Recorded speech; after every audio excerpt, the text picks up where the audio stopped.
Gente, boa noite. Hoje nós vamos ter aula. Ontem ficou parecendo muito conferência, exposição, né? Então, acho que ficou um pouco cansativo para alguns de vocês aí. São 7h06. Até 7h15, 7h20 no máximo, eu gostaria de responder perguntas sobre a aula de ontem. Deixa eu recapitular o que nós fizemos ontem aí. Eu tentei oferecer para vocês um resumo de como a igreja lidou com a Bíblia em 2000 anos de história. Então nós falamos um pouco aí sobre o respeito e a reverência que se tinha pela Bíblia na igreja primitiva. Falei um pouco sobre o desenvolvimento do cânon, rapidamente sobre traduções bíblicas na igreja primitiva e depois na Reforma Protestante. Toquei aí também bem de passagem sobre a questão de métodos hermenêuticos. Tudo isso vocês vão ver durante os próximos anos aqui no seminário. Tá? Falei um pouco sobre o confronto da Reforma com a tradição católica, como a Reforma voltou a valorizar o texto sagrado, como a Reforma também foi uma mudança de método de interpretação bíblica, a ênfase da Reforma em traduzir a Bíblia e colocar a Bíblia na mão do povo. Todo povo deve ler a Bíblia, deve ter o direito, é um direito sagrado que as pessoas leiam a Bíblia, mesmo os pequenininhos devem ter acesso à Bíblia. Algo que eu não me lembro se eu comentei ontem, é que uma crítica que os católicos faziam aos protestantes é que, na medida que todo o povo tivesse acesso ao texto bíblico, a igreja se fragmentaria. E, de certa forma, ela se fragmentou.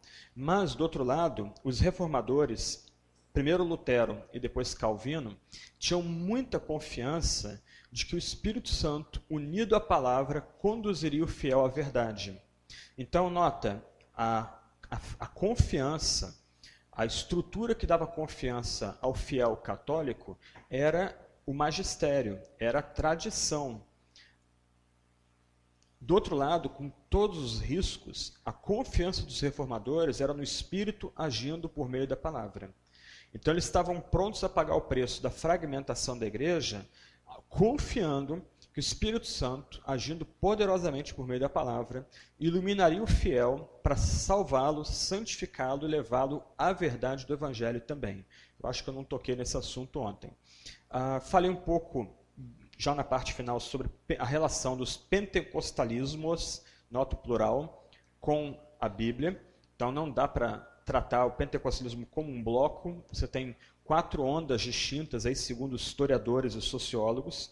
E rapidamente falei também da relação de teólogos europeus, especialmente alemães e franceses, mas também ingleses e americanos, com a Bíblia a partir do século XVIII até o século XX. Então a Bíblia deixa de ser palavra de Deus inspirada, ela passa a ser tratada como um livro humano e usa-se ferramentas racionalistas para tentar interpretar o texto bíblico, e ou os milagres são descartados, e é algo que eu não toquei ontem, ou os milagres são reinterpretados em categorias existenciais. Então, quando, por exemplo, os evangelhos, Mateus 28, por exemplo, fala da história da ressurreição de Cristo, isso não quer dizer que Cristo ressuscitou de fato dentre os mortos, mas essa foi a linguagem que os pais da igreja, ou que os evangelistas usaram, a semelhança da mitologia, do mito da fênix grega, né, da lenda da fênix grega, para comunicar que os ideais de Jesus triunfaram mesmo com sua morte. Então, quem vai defender essa posição é um erudito luterano, um diácono, e não permito piadas com diáconos, ok? Chamado Rudolf Bultmann. Então, ele que vai começar o chamado programa de desmitologização do Novo Testamento. A ideia é tentar entender qual a mensagem que está por trás da linguagem mitológica. A linguagem dos milagres, então, se torna uma linguagem mitológica. Então, o papel do teólogo é penetrar essa linguagem, tirar a casca da linguagem mitológica e tentar chegar ao cerne da Bíblia, que é a vida autêntica, a vida corajosa, a vida que se arrisca por Deus. Mas aí já não há mais nenhuma conotação de perdão dos pecados, de justificação, novos céus numa terra, céu, inferno, ressurreição dos mortos, etc. e tal. Então, assim, ontem a gente tentou dar um panorama sobre Bíblia. Hoje a gente vai tratar de Deus, Trindade, e se nós tivermos tempo a gente vai falar um pouco sobre a pessoa de Cristo e a pessoa do Espírito Santo. Então, nós temos aí uns 10 minutos para perguntas que vocês queiram falar. E quando eu começar a aula, a dinâmica vai mudar um pouco. Então, se você tem perguntas a fazer durante a aula, se você tem dúvidas, qualquer dúvida, fique à vontade para perguntar. Okay? O que não tem perdão é não fazer pergunta. Tá? É sério. Então, vocês podem fazer as suas perguntas, suas colocações. Se eu puder ajudar, vou apontar alguma direção também. Sim. Boa noite. Uhum.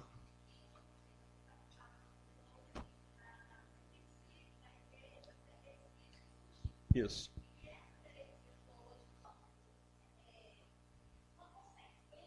Uhum. Sim. Uhum, uhum. Ok. Tecnicamente, especialmente os grupos chamados neopentecostais, surgidos de décadas de 80 para cá, eles devem ser todos classificados como seita e, em alguns casos, até mesmo como heresias. Um amigo meu, mudando um pouco a linguagem, ele chama esse grupo recente de hiperpentecostais.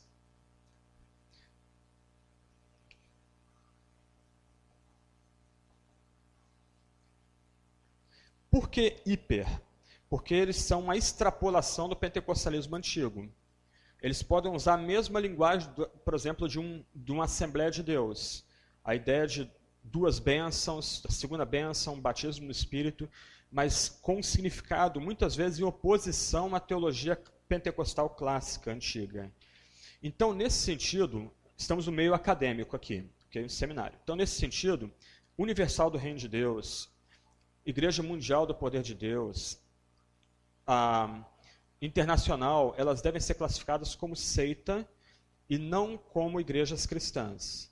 Inclusive, a Igreja Presbiteriana do Brasil, no ano passado, em julho do ano passado, decidiu, no seu Supremo Concílio, que todo membro dessas igrejas, eles devem ser rebatizados na Igreja Presbiteriana do Brasil. Ok? Então, um crente da Assembleia de Deus que vai para a Igreja Presbiteriana do Brasil, ele não é rebatizado. Um batista que vai para a Igreja Presbiteriana do Brasil, ele não vai ser rebatizado. Por quê? Porque a Igreja Presbiteriana do Brasil entende que essas são igrejas cristãs irmãs. Ainda que haja alguma diferença na área da doutrina da igreja, mesmo na doutrina da salvação, a IPB entende que elas são igrejas irmãs. Mas no caso dessas denominações mais recentes, mais novas, não há como negociar com eles. Inclusive, uma marca de uma seita é o chamado exclusivismo. Nós somos o único grupo correto. Nós somos o grupo mais próximo do Novo Testamento. Nós somos a igreja, a única igreja. Isso é marca, toda essa linguagem é marca de uma seita. Ok? Sim. Aham. Uhum.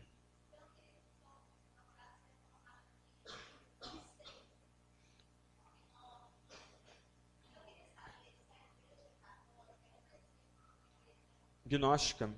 Eu vou começar de trás para frente. Catolicismo não é um exemplo de uma igreja gnóstica. Há problemas sérios no catolicismo? Sim, mas eles são de outra ordem, ligada muito mais à doutrina da salvação e à doutrina da igreja. Então, a gente pode chamá-los de cristãos, pensando em termos genéricos, porque eles creem na Trindade, creem na mesma doutrina que a gente crê a respeito de Jesus, mas eles têm outros problemas mais sérios. Então, eles são cristãos, mas a gente tem alguns problemas e algumas brigas importantes com eles, e a gente pode chamá-los, nesse sentido, de uma igreja apóstata. Isto é, eles são igreja, mas uma igreja que rompeu com a tradição cristã em questões importantíssimas, vitais para a fé cristã. Ok, gnosticismo. Eu vou resumir o gnosticismo em dois pensamentos-chave. O primeiro pensamento é que o gnosticismo ele detesta o livro. O gnosticismo privilegia uma iluminação interna. E essa revelação interna é dada apenas para poucos. Esse é um ponto. O livro é desprezado, a Bíblia é desprezada. Do outro lado, o gnosticismo rejeita completamente a criação, terra, matéria, carne. Então, tudo que é terreno é desprezado pelo gnosticismo. Então, essa heresia, ela volta e meia retorna na igreja cristã. Então, por exemplo, ontem eu falei isso, quando nós desprezamos a arte, quando nós desprezamos a cultura, quando nós desprezamos música secular, nós, em alguma medida, estamos paquerando o gnosticismo ou estamos sendo influenciados pelo gnosticismo. Só que nessas seitas que a gente acabou de falar agora há pouco, elas são gnósticas. Por quê? Porque o livro também é desprezado na medida que o livro é usado simplesmente para apoiar o que já se crê. E tudo é mediado pelo bispo ou pelos bispos. O bispo ele tem um papel vital nessas comunidades. E mais, se de um lado essas seitas idolatram a ascensão social, do outro lado eles buscam essa ascensão social de forma mágica, supondo que com oração de poder, com ofertas, com contribuição, no abrir e piscar de olhos você pode sair daqui de Fortaleza e estar morando num resort ou numa parte hotel na praia de Copacabana, no Rio de Janeiro. Ou se não, você usando linguagem mágica, você pode ser curada das suas enfermidades sem precisar ir num hospital, por meio do qual Deus pode curar você também, já que Ele é o Criador de todas as coisas. Mas nota, essa ruptura ela é bem gnóstica. E você nota também o desprezo deles por questões simples da vida. Então, nesse sentido, essas seitas também têm um forte elemento gnóstico por trás delas. Deixa ele fazer a pergunta e você encerra esse bloco aqui. Ok.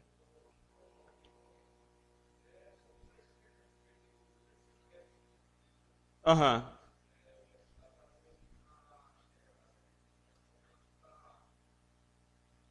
Os 3 critérios que o senhor utilizou para a interpretação de um texto bíblico, que foi a apostolicidade, A harmonia. a harmonia e o segundo critério que eu não peguei. O segundo é a harmonia. O segundo é a harmonia. O terceiro, vocês estão com memória melhor do que eu aí. Qual o terceiro mesmo que eu coloquei ontem? Autoridade apostólica. Então, são os 3 critérios. Por isso que outros livros não entraram no cânon. A autoridade apostólica não é apostolicidade, não? Apostolicidade no sentido de que, por exemplo, Hebreus, a gente não sabe quem é o autor de Hebreus, mas a mensagem dele está de comum acordo com a mensagem apostólica geral. Então, nesse sentido, ele é reconhecido como inspirado, como canônico. Ou reconhecido como canônico. Peraí, desculpa. Empresta o microfone para ele. Ok. Eu anotei os 3 pontos. O primeiro como apostolicidade, o segundo como reconhecimento de sua autoridade pela igreja primitiva. Isso. E harmonia com a doutrina apostólica. Com os outros. Exatamente. Autoridade e harmonia com a igreja apostólica. Obrigado, irmão. Nada. É isso mesmo. Deixa eu só confirmar aqui, mas ele está... Esse é o ponto aí.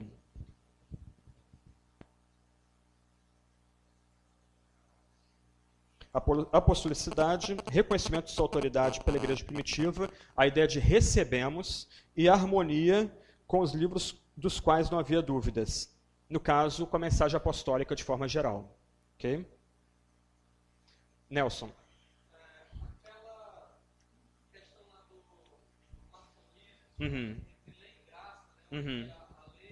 Obrigado. Sobre a questão do maçonismo, né? Sobre a questão da lei e graça, onde a lei apresenta um Deus irado, um Deus mau, e a graça, o Deus de amor, né? Que envia seu filho e tal. Esse Deus mau, essa concepção aí de Deus mau e Deus bom, é aquela mesma ideia do demiurgo e do Deus Pai? No caso do marcionismo, não. Isso seria o pensamento típico do gnosticismo. Mas a ideia é que a criação é um acidente, algum ser intermediário criou o mundo. Qual o problema? O problema é que Marcion tenta ser um pouco mais refinado do que os gnósticos. Então ele vai tentar usar um pouco mais da linguagem bíblica. Então a ideia é que algum ser espiritual criou a matéria, que é má, e agora Deus vem para redimir o espírito, não mais a matéria. E sobre a questão do gnosticismo, que o senhor falou acerca de ser sincretista. E tenho um contato no ambiente de trabalho com algumas pessoas que são gnósticas hoje, né? E eu vejo que há um elemento muito forte entre a mistura de religiões, né? Que eles gostam muito da questão budismo, hinduísmo, qualquer outra coisa, misturando com cristianismo. Sim. Esse era o mesmo gnosticismo primitivo? Sim, mas eu diria que o mais próximo do gnosticismo antigo é o universal do reino de Deus. Vejamos, a estrutura, a visão de mundo da universal é basicamente católica, ok? A hierarquia da universal ela é basicamente católica. O tipo de trato com o fiel é basicamente católico. Fitas, rosa, copo d'água. Você vê isso muito no catolicismo popular. Então, nesse sentido, a universal ela se serve de uma linguagem que está no DNA nosso aqui. Tá? Do outro lado, a universal, sagazmente, incorpora em seu discurso aquilo que lhe é o mais oposto, que é o discurso das religiões afros, como Quimbanda, Candomblé e etc. e tal. Então, muito da forma como eles lidam com curas e sinais, alguém já sugeriu a ideia de usar um totem, a totêmica, né? A graça é mediada por objetos inanimados. Então, você precisa botar um copo d'água em cima do rádio ou da televisão para que aquilo medie a graça sobre a sua vida. Você precisa receber a rosa ungida na celebração lá da Universal do Reino de Deus. Você tem a corrente dos 70. Você tem o túnel dos 318. Você tem batismo com água que vem do Rio Jordão. Pelo menos eles dizem isso. Né? Talvez seja o Rio Jordão ali da esquina, mas né? Pelo menos eles estão dizendo que vem lá de Israel. Você tem o azeite ou o óleo ungido que você deve usar para se benzer na igreja. Mas se você tem alguma familiaridade com o baixo espiritismo, essa visão totêmica, isto é, objetos inanimados canalizam a ação sagrada, isso é típico desses cultos. Do outro lado, a linguagem é basicamente protestante.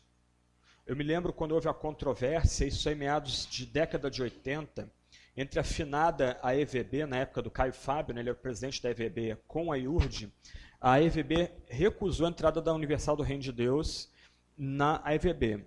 Por quê? Porque a Universal do Reino de Deus não tinha uma confissão de fé.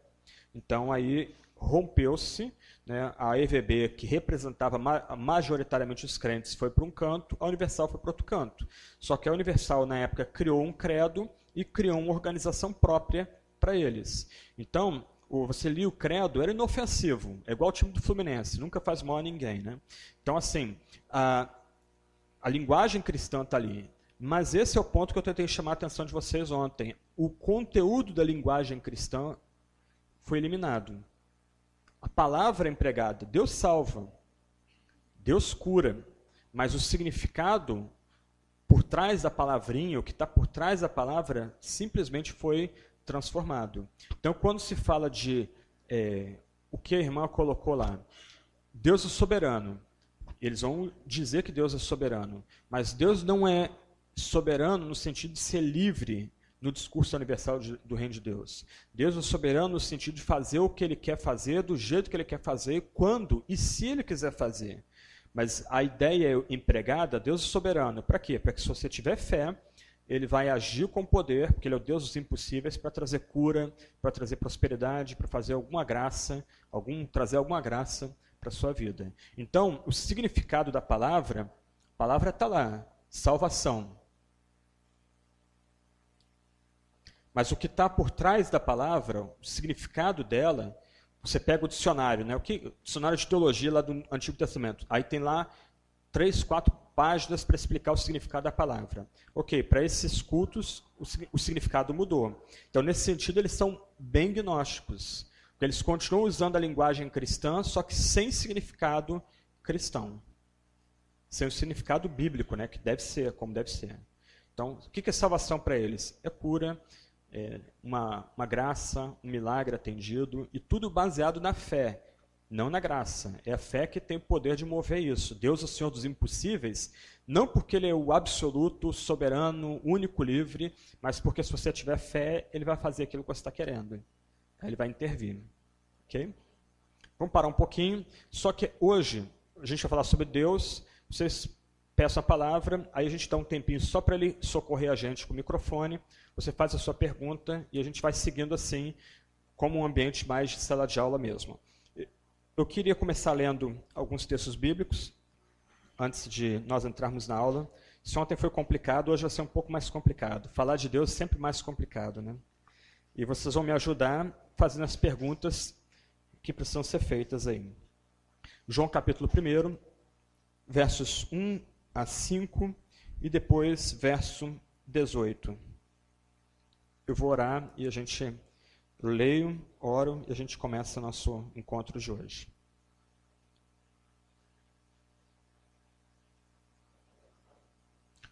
João 1 a 4, 1 a 5 e depois 18. Podemos ler? Evangelho de João. Esse é o texto de abertura do Evangelho. E por ele, o apóstolo João foi cognominado, foi chamado João o Teólogo. O primeiro homem na história da cristandade, da igreja, a ser chamado como teólogo. Isso é bem interessante. No princípio era o Verbo, e o Verbo estava com Deus, o Verbo era Deus. Ele estava no princípio com Deus. Todas as coisas foram feitas por intermédio dele, e sem ele nada do que foi feito se fez. A vida estava nele, e a vida era a luz dos homens. A luz resplandece nas trevas, e as trevas não prevaleceram contra ela. Ninguém jamais viu a Deus. O Deus unigênito, que está no seio do Pai, é quem o revelou. Senhor, dá tua graça para nós nessa noite. Ó Deus, ilumina aquilo que vem de ti, que só fique em nossa memória aquilo que vem de ti. Ajuda-nos a meditar e pensar em quem és tu nessa noite, na glória que existe em ti, o único Deus vivo e verdadeiro, Pai, Filho e Espírito Santo. Te oramos em nome de nosso único Salvador. Amém. Ok. Desde cedo, a igreja creu na Trindade. Isso é uma questão básica na história da igreja. Eu preciso voltar então à aula de ontem. Eu coloquei ontem que algumas pessoas vão dizer que foram as heresias que levaram a igreja a tentar determinar o cânon, o cânone. Quais são os livros inspirados. Só que o que eu tentei mostrar ontem é que desde cedo, os chamados pais da igreja, aqueles homens que vieram após os apóstolos, e alguns deles inclusive caminharam e foram educados pelos apóstolos, eles amaram a Bíblia como palavra de Deus. Eu citei várias frases de Agostinho ontem, todas elas mostrando a reverência, o alto respeito que ele tinha pelo texto sagrado. Ele é ilustrativo de outros homens importantes, como Irineu de Lyon, ou Leão, que eu citei ontem, Justino, Tertuliano. Era unânime na igreja, antes de haver a necessidade de se falar de cânon, o respeito que se tinha pela Bíblia como palavra de Deus inspirada, soprada pelo Espírito Santo, dada à igreja pelo Espírito Santo. Nesse sentido, o mesmo se aplica ao nosso estudo hoje sobre Deus. Algumas pessoas vão afirmar que foram as heresias que obrigaram a igreja a se posicionar sobre quem é Deus. Mas isso é um ledo engano. Na teologia sistemática, você tem, a partir da página 161, uma série de citações de grandes cristãos que viveram antes dos concílios eclesiásticos. Eu não vou ler essas citações agora, mas são citações que mostram que a igreja, antes dos concílios de Nicéia, em 318 d.C., já cria na existência de um único Deus. Assim também, a igreja já cria que esse Deus se revela em três pessoas distintas, Pai, Filho e Espírito Santo. E essa mesma comunidade de fé também cria que cada pessoa da divindade, Pai, Filho e Espírito Santo, é igualmente eterno e igualmente Deus. Isso está presente no DNA da igreja primitiva, tanto quanto a crença de que a Bíblia é a palavra inspirada pelo próprio Deus. A prova mais básica disso é quando você lê o Didaquê, que eu citei ontem falando um pouco sobre cânon aqui, que é um livreto bem pequenininho, muito gostosinho de ler, você tem na internet ele aí para baixar, para acessar ele em Word ou na internet. Ele diz mais ou menos o seguinte, e aí acaba a briga entre presbiterianos e batistas. Se há água corrente, então que se batize o fiel por imersão 3 vezes em nome do Pai, do Filho e do Espírito Santo. Na ausência de água corrente, que se asperge o fiel 3 vezes em nome do Pai, do Filho e do Espírito Santo. Esse documento, é bem disputada a data desse documento, mas a data de escrita dele se situa mais ou menos aí 70 depois de Cristo, 120, 130 depois de Cristo. Isto é, ele deve ter sido escrito junto com o Evangelho de Mateus, um pouco depois do Evangelho de Mateus, que deve ter sido escrito aí mais ou menos 65, 70 depois de Cristo, ou pode ter sido escrito também muito próximo do livro de Apocalipse, 95, 100 depois de Cristo. Então, é um livro muito próximo do Novo Testamento. Mas a gente nem precisa ir a um livro fora do Novo Testamento para provar isso. A gente vê isso em Mateus capítulo 28, versos 19 e 20, um texto que talvez todos vocês conheçam aí, que é ordenado fazer discípulos e batizar esses discípulos em nome do Pai, do Filho e do Espírito Santo. Okay? Puxa, mas aí alguém mais perceptivo, sei lá, alguém mais curioso, melhor dizendo, pode coçar a cabeça e dizer, mas espera, em Atos as pessoas são batizadas em nome de Jesus. Que pessoas são batizadas em nome de Jesus em Atos? Judeus. São eles que são batizados em nome de Jesus. Porque eles estão reconhecendo Jesus como o único Messias. A ordem em Mateus é para aquelas pessoas irem para todo canto do mundo. A ordem em Mateus é ir aos gentios. No caso dos judeus, ser batizado em nome de Cristo é não só reconhecer a divindade de Cristo, mas romper, cortar todos os vínculos com o judaísmo antigo. É uma ruptura radical. A pessoa está dizendo que a formação dela, a formação cultural dela, a formação nacional, o fato de ela ser parte da nação, é essencialmente errada. Ela está rompendo com isso, reconhecendo Jesus como o único Messias, como aquele prometido no Antigo Testamento. O fato é que desde cedo, no batismo e no final do culto, as pessoas eram imersas ou aspergidas no nome Trino e despedidas ao final do culto no nome Trino.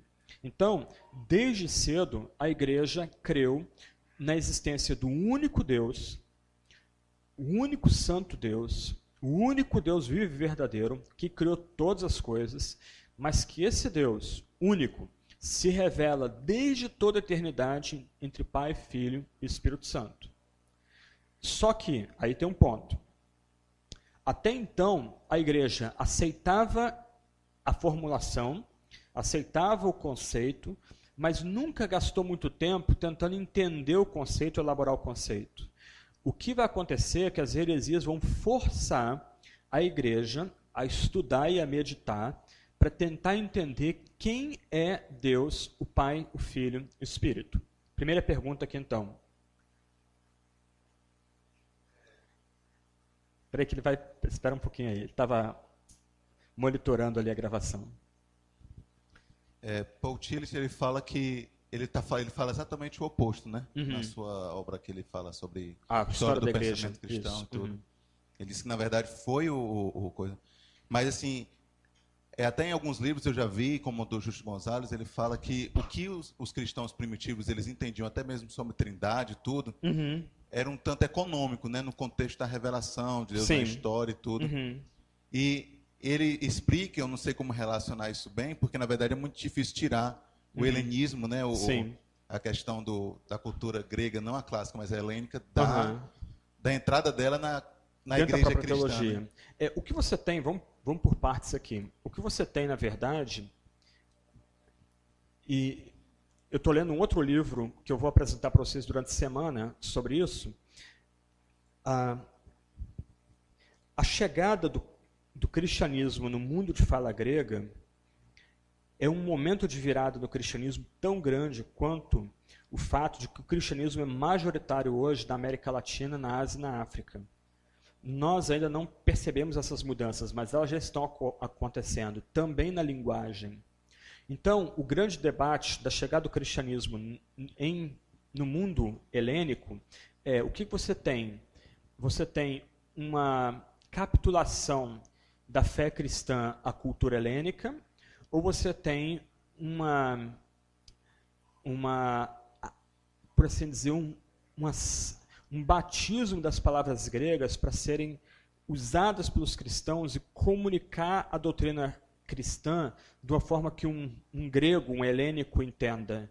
Isso a gente vê, inclusive, nas diferenças entre o mundo de fala grega e o mundo de fala latina. Até mesmo a porta de entrada para a Trindade é diferente. Então, no mundo de fala grega, se prioriza muito mais o Pai, Filho e Espírito antes do único Deus. No mundo de fala latina, prioriza-se antes o único Deus, para depois falar de Pai, Filho e Espírito Santo. No mundo de fala grega, há muito mais espaço para meditação e para tentar entender a chamada interpenetração entre Pai, Filho e Espírito Santo. Mas do outro lado do mundo de fala latina, pensa-se muito mais na ação de Deus na história. Ok. Uhum. Isso o senhor considera como tendo sido bom para a igreja? Assim, nós termos saído a Bíblia um livro oriental, né, de contexto oriental, de uma visão mais ampla. E essa entrada dos gregos, na verdade, porque assim, você sai de uma visão econômica, de fé, simples, bem né, prática, geral, bem prática, para uma visão assim mais até mesmo sistemática, dissecadora que a gente tem hoje, né? Sim. Isso foi bom até bom, certo ponto? Sim, foi bom no sentido de contextualizar a fé a uma nova audiência. Então você sai de uma cultura que se pergunta para quê, para uma cultura que pergunta o como, o que está por trás disso. Você sai de uma cultura essencialmente da terra, bem prática, para uma cultura altamente metafísica. Então, nesse sentido, essa transição que transforma a fé cristã em teologia. O que não se pode... E essa é a diferença, por exemplo, dos pais antigos latinos e gregos para um Paul Tillich. Ainda que eles usassem a cultura helênica a seu favor, essa cultura helênica ainda estava subordinada à Bíblia. Do outro lado, para Paul Tillich, a Bíblia é subordinada à cultura. Você desce os princípios da fé cristã à cultura, e não o contrário. Ainda que, mesmo subordinando a cultura helênica à Sagrada Escritura, não havia uma teologia totalmente pura. Havia problemas. E alguns problemas permaneceram no Oriente e no Ocidente. Por exemplo, no Oriente se falava muito em termos de fusão da nossa natureza com a natureza divina. Na cultura ocidental, a linguagem legal penetrou a teologia ocidental.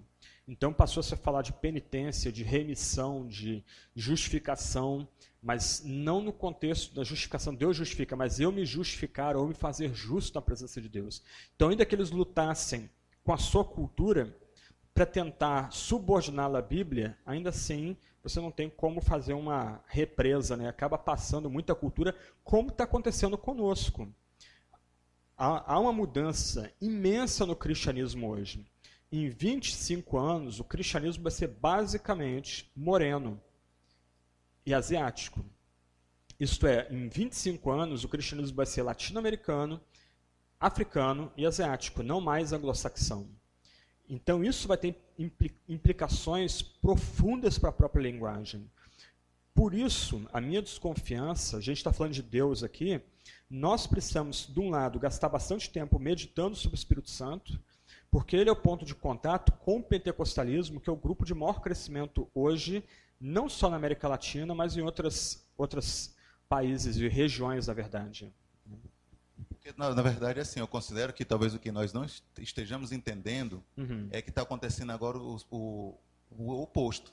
No começo da igreja cristã, entramos para uma cultura bastante forte, né? De pensamento, de filósofos, e agora o cristianismo ele faz o oposto. Ele sai dos gregos e vem para uma cultura simples. Sim. E ele precisa, no caso, se readaptar, até mesmo na sua mensagem, nós como reformados, mais ainda. Sim. Pois a gente não tem esse... Sim. A gente continua cultuando como se estivesse no sul dos Estados Unidos ainda, século XIX, por aí vai. Exatamente. Bem prática, bem... Isso é uma questão que a gente vai ter que enfrentar. E vai ser uma questão determinante para os próximos 20, 25 anos, quando a fé cristã vai ser majoritariamente do sul e não do norte mais. Ok? Podemos continuar? Mais um pouquinho? Ok.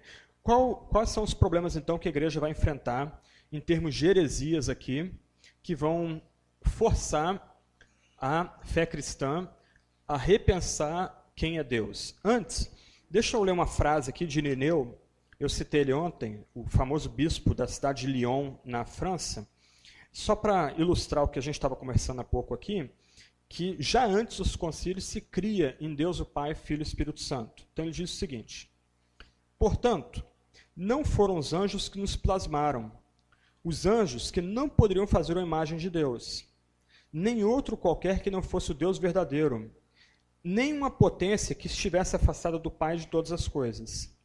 Nem Deus precisava deles para fazer o que em si mesmo já tinha decretado fazer, como se ele não tivesse suas próprias mãos. Desde sempre, de fato, ele tem junto a si o Verbo e a sabedoria, o Filho e o Espírito, e é por meio deles e neles que fez todas as coisas, soberanamente e com toda a liberdade. E a eles que se dirige quando diz: façamos o homem a nossa imagem e semelhança. Isso foi escrito aí mais ou menos em torno de 200 depois de Cristo, isto é, 120, 130 anos antes das heresias que a gente vai começar a falar nesse momento. Okay? Quais são as heresias, então, que a igreja vai enfrentar nessa época? Eu vou agrupar algumas aqui. Uma que eu preciso começar por ela é o chamado docetismo.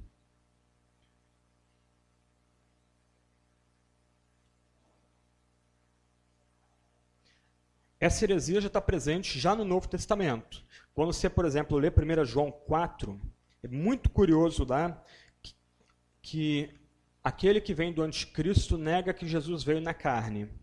Você deve lembrar da passagem. Qual é o problema que o apóstolo está enfrentando ali?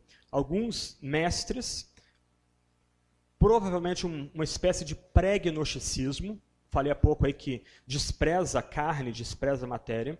Alguns mestres estavam dizendo que Jesus não veio em carne. Ele era um ser desencarnado. A palavra grega ali, docel, aparecer, aparentar. Ele aparentava ter um aspecto humano, um aspecto de carne. E o que eles queriam preservar era a divindade absoluta de Jesus Cristo, em detrimento ou contra a real humanidade de Jesus Cristo. O apóstolo João ali não brinca em serviço, ele diz, quem negou a perfeita divindade, a perfeita humanidade de Cristo, esse tal é do anticristo. Só um parênteses, né, para a gente fazer os contrapontos aqui, ou os links com o que a gente passa hoje.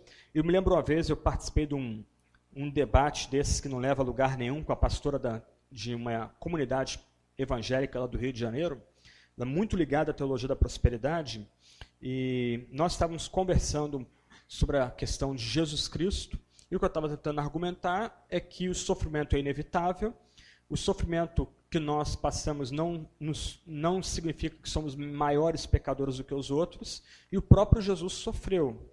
E antecipando qualquer contraponto dela, eu abri Mateus capítulo 1 e comecei a mostrar na genealogia de Cristo ali, que vários personagens importantes que eram parentes de Jesus não só sofreram, mas você tem ali prostitutas, você tem traidores da pátria, você tem gente sórdida naquela linhagem, mas foi curioso que ela nem deixou eu terminar a leitura do texto e destacar o que eu queria destacar, ela botou as duas mãozinhas na cintura e com ares de triunfo, né, virou para mim e falou assim, mas você sabe que Jesus é Deus. Qual era o ponto dela ali? A divindade de Jesus é maior do que a sua real humanidade. não há, na verdade, uma dimensão de humanidade real em Jesus. Então, já no período do Novo Testamento, essa foi uma heresia que a igreja começou a se debater com ela. A gente está falando do 1 João, mais ou menos 80 depois de Cristo, 85 depois de Cristo. Então, já nos estágios finais do Novo Testamento, alguns mestres, alguns professores, dentro da igreja, estavam começando a ensinar, ou tentando ensinar que Jesus não veio em carne de fato. Jesus teria aí uma carne espiritual, como alguns desses mestres ensinavam, diziam, mas ele não tinha a mesma carne que nós temos. A palavra de João é, esse tal é do anticristo. Quer dizer, ele é contra Cristo, ele se opõe ao próprio Jesus. Indo um pouco mais longe, ele é filho de uma época. Ele está debaixo de um espírito que é o espírito do anticristo. Okay? Então essa é a primeira heresia que vai surgir nessa época, uma heresia não muito sofisticada, mas que vinha comprometer a real humanidade de Jesus Cristo. Duas outras heresias que vão surgir nessa época são o sabelianismo, que vem do homem chamado Sabélio,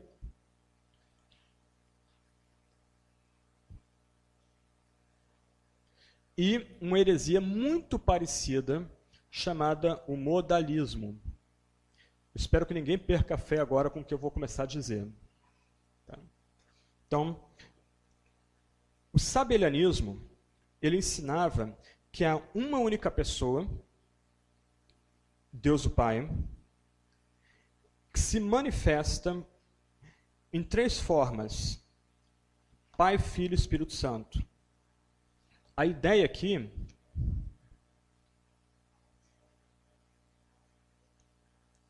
é que é uma transformação dentro do próprio Deus.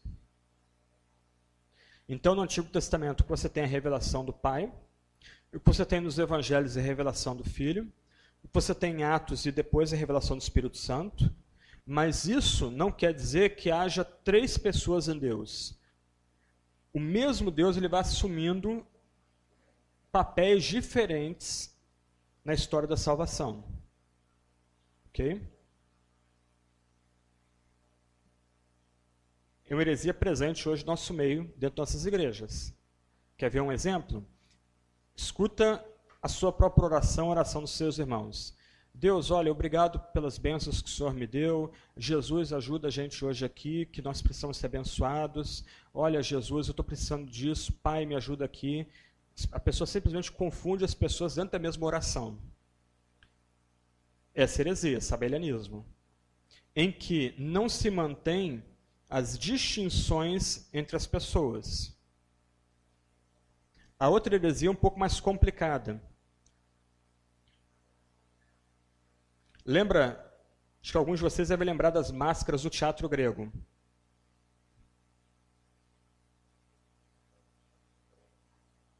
A ideia aqui é que há um único Deus. Nota, essas duas heresias são modalistas. Monoteístas. Elas creem que existe só um Deus. Só isso. Como explicar, então, a aparente diversidade em Deus? O sabelianismo vai ensinar que Deus muda, Deus está crescendo com a história, Deus está em transformação. Então, o Pai se transforma no Filho, que depois se transforma no Espírito.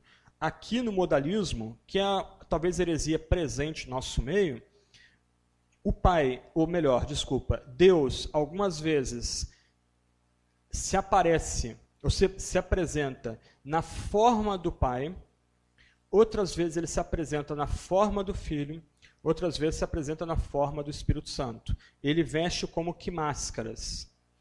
Mas da mesma forma, não há uma distinção entre o Pai, o Filho e o Espírito Santo. O Pai, o Filho e o Espírito são, no final, o mesmo Deus. Quer ver como a gente cai no modalismo aqui? Você está dando aula na escola de EBD, aí surge a famosa pergunta, olha, eu não estou entendendo isso. Aí a gente quer ilustrar a resposta. Então a gente fala da água enquanto H2O. A água subsiste em estado sólido, líquido e gasoso. É bonitinha, fofinha essa ilustração, mas ela é herética. Tá? Ou se não, pior ainda, né? Alguém leva um 3 e 1 para EBD para ilustrar a trindade. Então, quem lembra do 3 em 1, né? O LP, né? Como diz o grande filósofo Filipão, o tempo que amarrava cachorro com linguiça, né? Então era o LP, o cassete e o rádio, né? Então aí a pessoa vai ilustrar Deus com esses objetos. Isso aí reflete a heresia modalista ou modal, ok? Repetindo aí, o docetismo vai negar a real humanidade de Jesus. Eles estão querendo proteger a pureza de Deus, eles querem proteger Deus, aí negam a humanidade de Jesus. João vai dizer que eles são do anticristo. Outra heresia vai proteger a unidade de Deus. Como? Às custas da diversidade, das distinções entre Pai, Filho e Espírito Santo.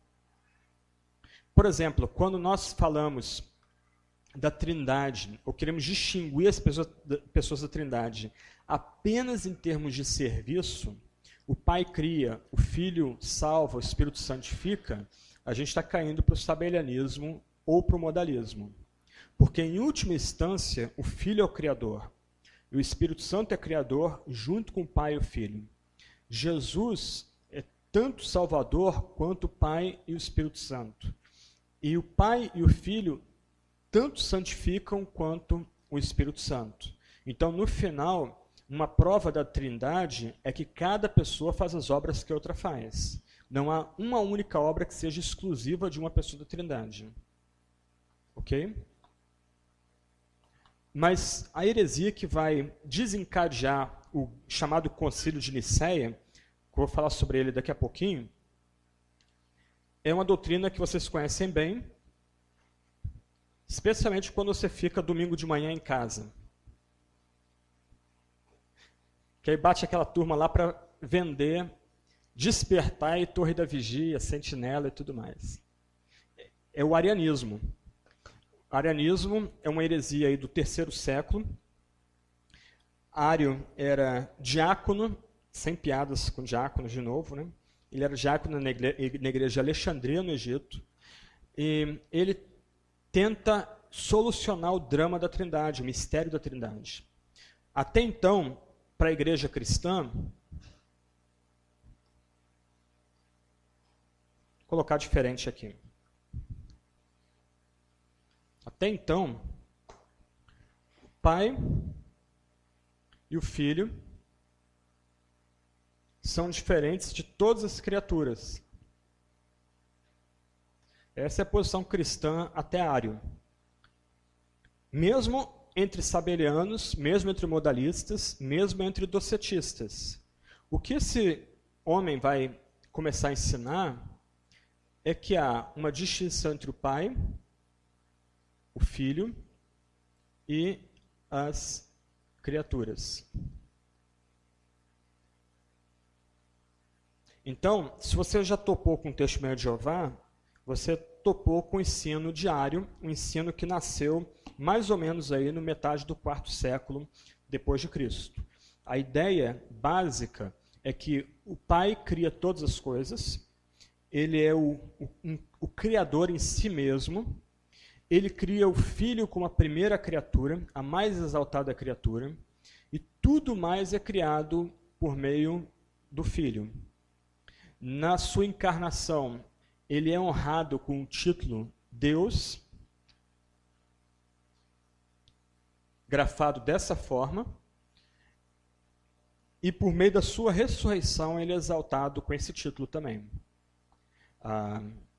Então essa seria a posição que vai desafiar a igreja, literalmente, a definir as fronteiras da ortodoxia. Isso vai se dar no Concílio de Nicéia em 318 depois de Cristo. O grande ponto aqui, isso é muito interessante, é que ainda que a igreja não tenha definido com sofisticação a doutrina da Trindade, a igreja também sempre cultuou a Deus como Pai, Filho e Espírito Santo. Então, por exemplo, o hino de abertura na liturgia cristã antiga começa: Vem Espírito Criador, vem Espíritus Creator. Era uma súplica para que o Espírito que criou todas as coisas junto com o Pai e o Filho viesse, por assim dizer, batizar a comunidade para que essa comunidade oferecesse um sacrifício aceitável a Deus mesmo. O ponto aqui que a gente tem que gravar isso é uma aula introdutória. A gente não pode ter a pretensão de sair daqui achando que resolveu todos os dramas e todos os mistérios e pontos soltos a respeito da Trindade. Mas o ponto importante que tem que ficar é o seguinte: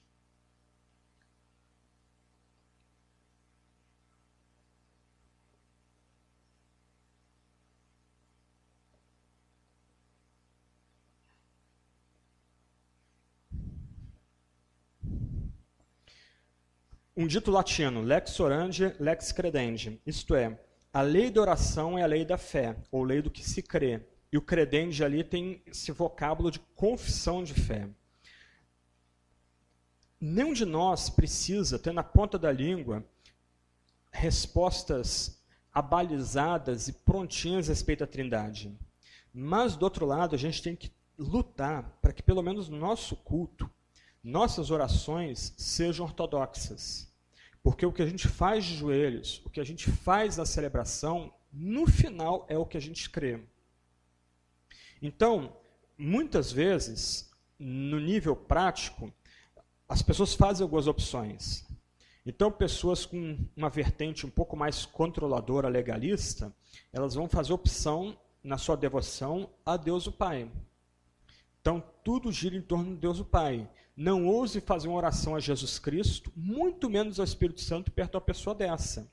Porque ela vai te olhar como talvez um arquerege dentro da igreja, mesmo que não seja a sua intenção. Pessoas, do outro lado, com um fervor mais evangelístico, vão priorizar Deus o Filho.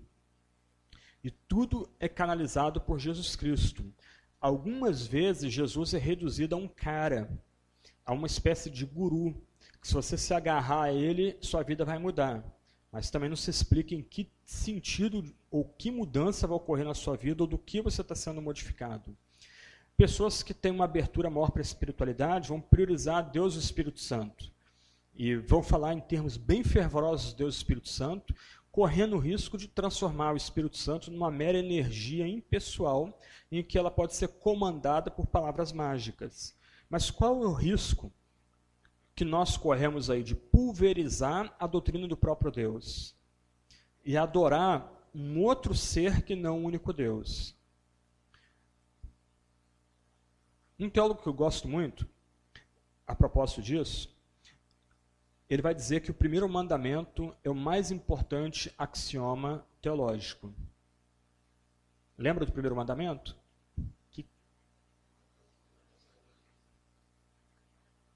Mas que continua. Eu sou o Senhor teu Deus, que vos tirou da terra do Egito. E aí, o que diz depois? Não terás outros deuses diante de mim. Se nós... Olha como isso é um negócio sério aqui. Se nós estamos adorando um outro Deus que não o Deus das Escrituras, nós estamos violando o primeiro mandamento.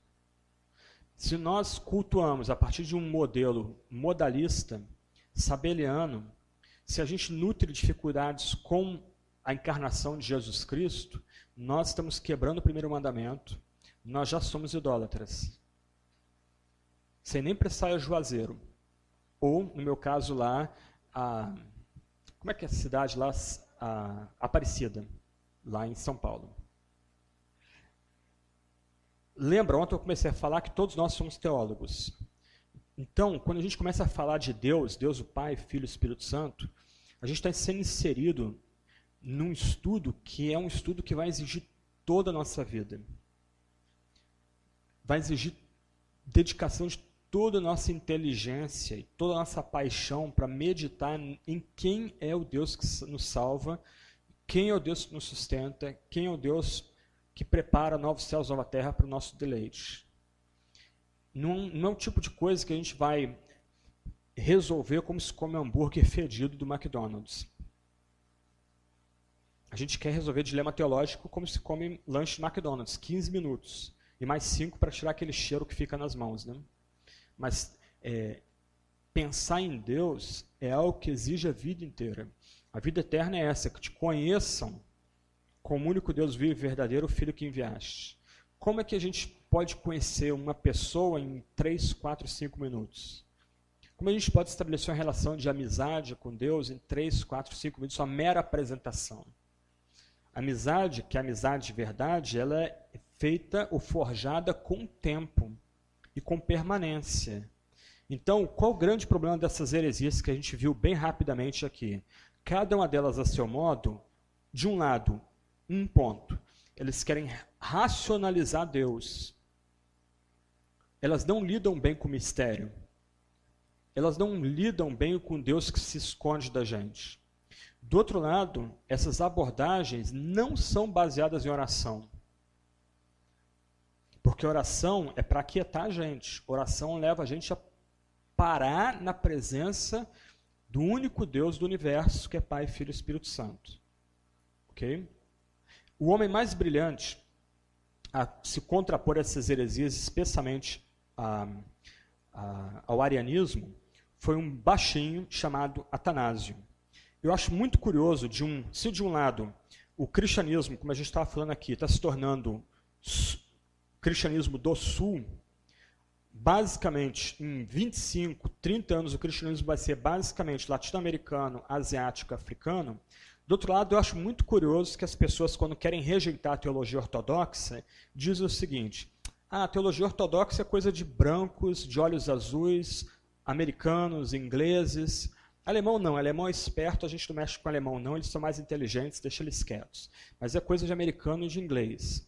A gente precisa de uma teologia brasileira, a gente precisa de uma teologia morena.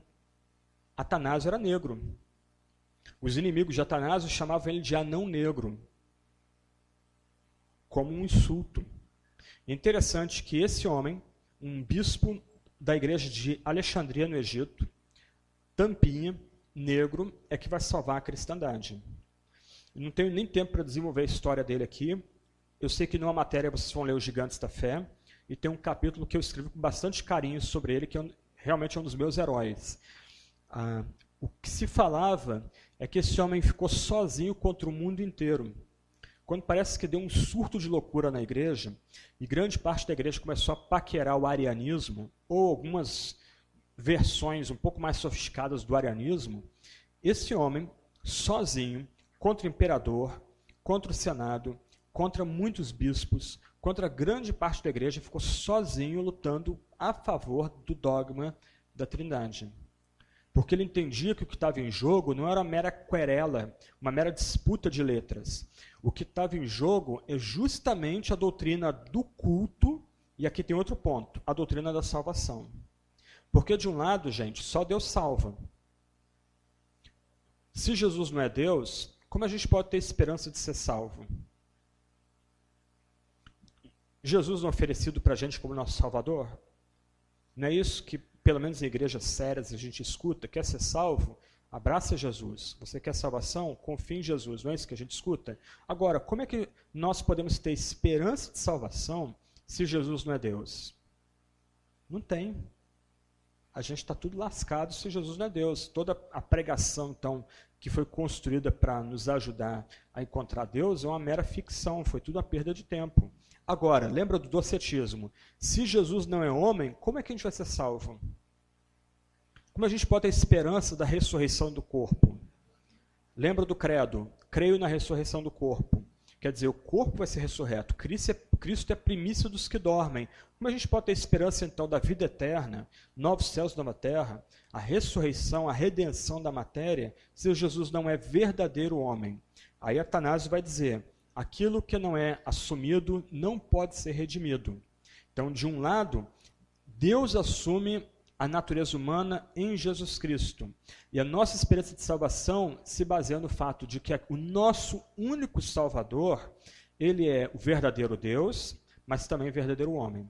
Ele tem completa identificação com a gente, de um lado, completa identificação com o Pai e com o Espírito Santo, de outro lado. Então, quando Jesus diz, crê em mim, beleza, nós estamos colocando nossa fé no único que pode salvar nos nossos pecados, posto que esse é Deus junto com o Pai e com o Espírito Santo. Do outro lado, quando ele exige fé nele, que a gente creia nele, nós temos a certeza da nossa ressurreição, de que a morte já foi derrotada em Cristo, porque ele é homem, completo homem, homem como nós, com as mesmas lutas, passando fome, sede, medo, tudo que nós passamos ele experimentou, inclusive sofrimento, no pior nível possível no Calvário. Completa identificação com a gente. Então, o Atanásio, esse homem, entendeu que o que está em jogo não é uma mera briga acadêmica de seminário, de mosteiro, não é uma mera questão para teólogos presos na Torre de Marfim. O que está em jogo é o culto da igreja, o que está em jogo é a nossa salvação. Posto que, se nós estamos adorando a Jesus e Jesus não é Deus, nós estamos quebrando o primeiro mandamento, que é um axioma teológico. Se Jesus não é Deus, toda a nossa esperança de salvação é colocada sobre um pântano. Ok? Sim. Lá atrás, microfone. No segundo bloco, a gente vai ver o lado... A gente está vendo o lado obscuro. Heresias. Aí no segundo bloco a gente vai tentar construir a resposta que Agostinho e o credo de Nicéia ofereceram para essa doutrina. É porque eu me preocupo se eu estou entendendo bem. Então, vejamos aqui uma coisa.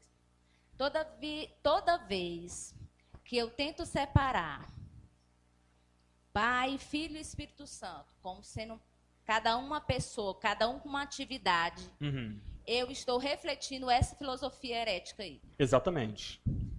Então, quando eu faço uma oração, por exemplo, sabemos que o Espírito Santo intercede por nós com gemidos inexprimíveis.